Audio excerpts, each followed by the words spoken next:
Hey, what's up, nerds? Right on the heels of our big announcement in the video from Games Workshop that we have an official pre-release or a pre-order date for the Cities of Sigmar book, we got an article on the community page which gave us very little new information in general. But I wouldn't be making a video about this if there was nothing in there, right? What there was, very sneaky in there, was a picture of, like the book and the Warscroll cards, and they had flipped up on the top the Freeguild General Warscroll. And tricky, it was in German. So many of us, like me, don't speak German, couldn't read it, and it was like at an angle and it wasn't high resolution, so it was really hard to read. Thankfully, the internet came through for us. So, a German speaking individual, I believe in the Age of Sigmar Free People and Cities of Sigmar Facebook group, gave us the translation of that Warscroll. And I'm just going to give you the quick rundown on what is in that scroll, and I'm not going to speculate much on what it actually means in the broader context, because all we know at the moment is like exactly one more scroll. So it doesn't tell us that much. It tells us some things though. So, number one, assumptions/rumors confirmed. No more general on Warhorse. The Warhorse is no longer an option on the Warscroll.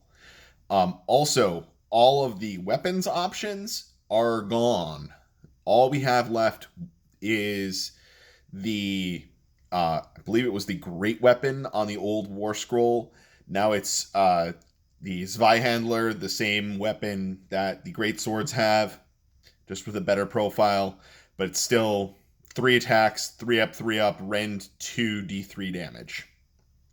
So same as before, unchanged. We just don't have a weapon option now. His stat line's the same: 5-inch move, 4-up save, but no longer with a shield option, so we can't make him a 3-up anymore. Bravery 7, 5 wounds. All of that is basically the same as it was before, with the note that no longer can take him with a shield and improve his save. So, in addition to that, now we get into the meat of the Warscroll, right? So, what does this guy actually do? So we get to keep the old Hold the Line allegiance ability. From what we can tell, exactly the same as it was previously. So we're still giving 3 units, +1 to hit, +1 to wound, and it can't move until your next hero phase. Exactly the same as it used to be. As far as we can tell, it was the person that did the translation didn't give us like an exact translation of it, like word for word. So it sounds like it's exactly the same though. It also confirms too that it's still only affecting Freeguild.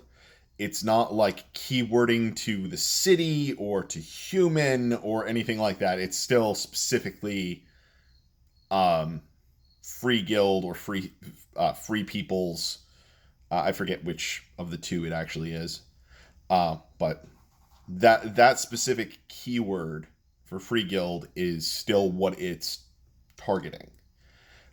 We no longer have the banner physically on the model because we have, just a foot dude with a sword now is our only option that's available from GW.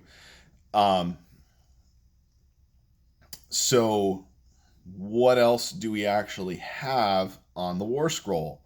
We have a pseudo replacement for the banner. The banner ability is gone. We're no longer getting a bubble of roll 2d6 for battle shock and take the lowest, which that may be a big hit to free people, but we're going to have to see what everything else shakes out like. There's all sorts of situations that I can think of where um, we could still end up being just as resilient to battle shock as we ever were, if not more. Or it might just be downgraded a little bit. So the new ability that we get is an 18-inch bubble of +1 bravery. Not super exciting, but it's better than nothing. And in addition to that, he does also have a combat ability. He, for every 6 to hit, he does an additional mortal wound. Not super exciting. Because he can no longer carry a shield and he's no longer on a warhorse, he's a lot more fragile than he used to be. So you're probably not going to get him in combat a lot. You're going to probably want to have him back buffing the guys out in front of him. So I don't think his combat profile is going to really be that big of a thing anymore.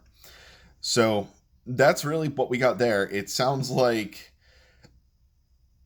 well, we at least have concrete information on what the changes are now. For that. Other than that, we really don't know anything else. They did announce that we're getting 2 new Start Collecting boxes that are based around the free cities. One for Greywater Fastness and one for Anvilgard. So I'll be doing a video analyzing the exact contents of those at some point in the future. But as for right now, there's not really anything to write home about there. The Greywater Fastness one it's a bunch of dwarf stuff and a gyrocopter. The other is a bunch of Scourge Privateers stuff and a Hydra / Charybdis kit. So, curious what else we're going to get there. They did say in the article that all of the stuff in those boxes can be used in any of the cities. So they're a good place to start any free cities army. They're just ones that are built around the abilities of those particular cities. So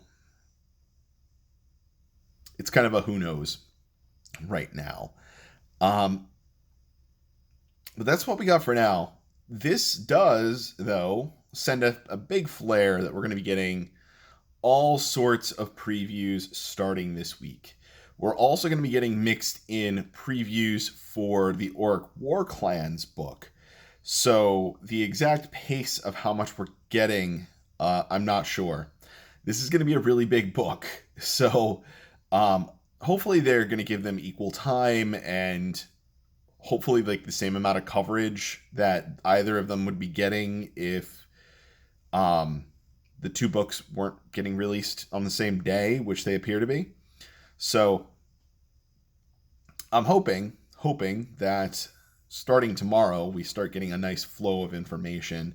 And as we get new things, I'm going to be doing new videos, trying to parse together the less obvious things that they're telling us and start assembling an idea of what this army is going to look like. So look forward to more videos coming up with reactions, response, commentary, information, and maybe the occasional jumping to conclusions or extrapolation, if, as I like to call it, from what we do know out of any articles or videos that we get from Games Workshop. And of course, any other actual leaks that come out that are not directly from Games Workshop.